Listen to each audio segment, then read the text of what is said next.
Okay, first of all, I'd just like to say welcome to everyone. Unfortunately, my main cameraman and editor had a bit of a cold, and so he just felt not responsible. Being responsible, he couldn't come to do the filming. And so we had the masses last night, and had 2 masses this morning. We've got another mass this afternoon, but we gave you a link to the Wollongong Mass with Bishop Brian, but also just for my friends and members of the parish, that we're still with you on your journey, even if you can't attend. And so this is just another little attempt to reach out to you at home, and also to those beyond, people in Victoria that I know watch, and a couple of people from overseas who also watch because they've had a connection with the parish, and they want to keep that connection and nurture that connection, which then nurtures their connection with Christ. And so I think that's a beautiful thing. And so this is just the homily that I've been sharing with the people this weekend.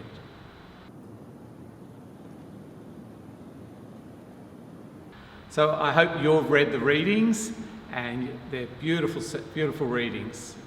Basically, if I can just give you an overview of the readings, the first reading from Isaiah, read that slowly and with intention, because it speaks beautifully, and that's what I'm going to mainly talk about in the homily. And then the reading from Paul reminds us of always being thankful, and also the impact that Christ has on our life. And then the gospel is all about, hey, stay awake, don't fall asleep. But in a metaphor of, in the spiritual life, stay awake, be ready. And I will try to say something about that as well. And so I encourage you, make sure you read the readings. Otherwise, what I'm saying, it's almost like it doesn't have a grounding in what I'm trying to say. As we begin this season of Advent, it's a special invitation, an invitation to all of us. And so what is the invitation of Advent? I hope that people are thinking about that. And I know the reality is that you've got so many things happening. You've got things in terms of, you've got getting ready for Christmas, you're getting ready for your families, you're trying to work out, you've got getting presents and things like that. And so that's the reality. But the invitation from us, the church, and from the scriptures is to get ready for Christ, to see if we can prepare our hearts to grow with Christ. And so that, if you only remember one thing from this little homily, I encourage you to remember that. What are you doing to prepare your heart for Christ? What are you doing to prepare your life for Christ? Because that's what Advent is all about. And to help us to prepare for Christ, today we have those readings I mentioned. The reading from Isaiah, which is all about our God images. And are they drawing us to Christ, or are they blinding us to the presence of Christ? And so that's the first thing. And the second thing is the call of the gospel. Stay awake. Stay awake so you'll be ready to encounter Christ and grow with Christ. Okay, so what can I say about that first reading from Isaiah? As I say, I just love that reading. It's it begins with a powerful sharing of positive images of God. And there's 2 things that will awaken us.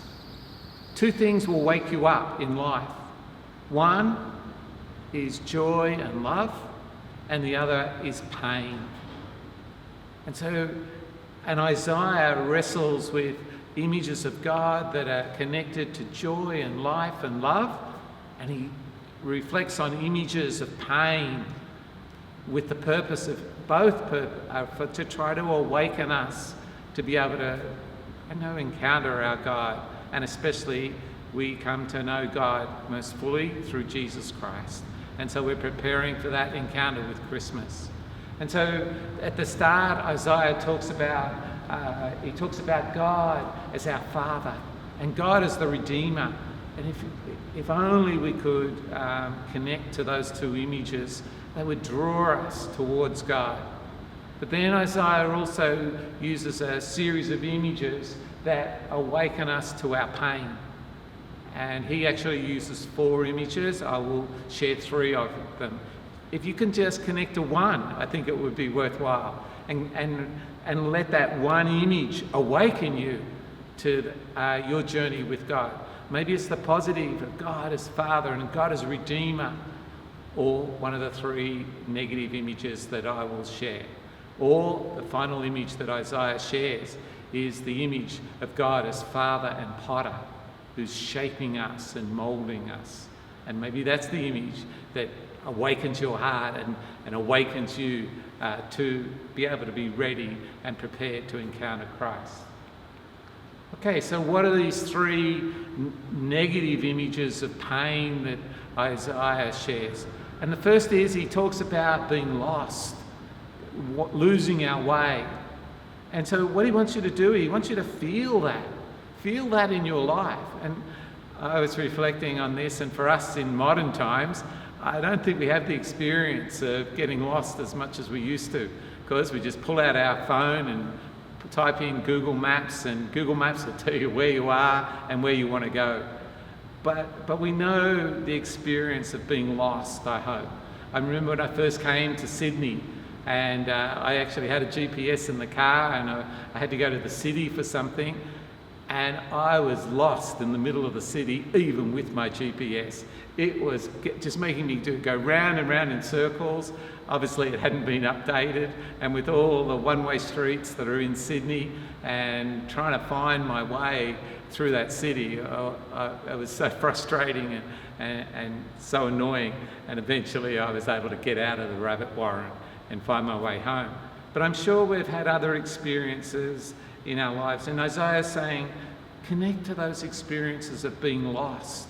You know, it's interesting, in the olden days they used to use the stars to guide them, and so when you lose the sense of the stars, it's a disaster. And that's the play on the word of disaster and loss of connection to the stars, losing our way. But Isaiah wants you to feel the disaster when you cannot find your way, and you know you need someone to lead you out of that being lost. And Isaiah is saying, God is that person. And if we can feel that being lost, we'll feel the desire to connect to God, who will lead us in our lives. The second image that Isaiah invites us to awaken to is the hardened heart. You know, God speaks to our hearts. God longs to soften our hearts and mould our hearts and form our hearts in his own loving heart and in his life-giving heart. And so when we talk about a hardened heart, think about it in life. Think about a person who's, unfortunately, because of pain or whatever, has a hardened heart. That hardened heart is like, it's heavy. You walk through life heavy when you've got a hardened heart. You walk through life closed. You walk through life actually hurting people as that hardened heart hits people. And also it's hurting yourself. And also the hardened heart is so brittle, and it can even shatter so easily. And so Isaiah talks about us hardening our hearts to our God, and what invites us to connect to that. And as we can connect to that pain, we also connect to the desire to find a way beyond that pain. And again, our God, especially as he comes to us in Jesus, is the way to make our hearts supple again with the grace of God. And the grace of God can soften our hearts and then let God mould our hearts in his love and in his life. And so that's the second image that Isaiah shares. And then Isaiah also shares the image of the anger of God. And straight away we stop and feel quite uncomfortable with even that expression, the anger of God. And we talk about the Old Testament mentions the anger of God. You can't read the Old Testament without hearing the anger of God. And so we sometimes rationalize it away, saying that, but Jesus reveals the love of God. Certainly. But Jesus also had the anger of God when he was in that temple and driving out the money changers, he had the anger of God. So what is the anger of God? It's not dysfunctional human anger. That's not the anger of God.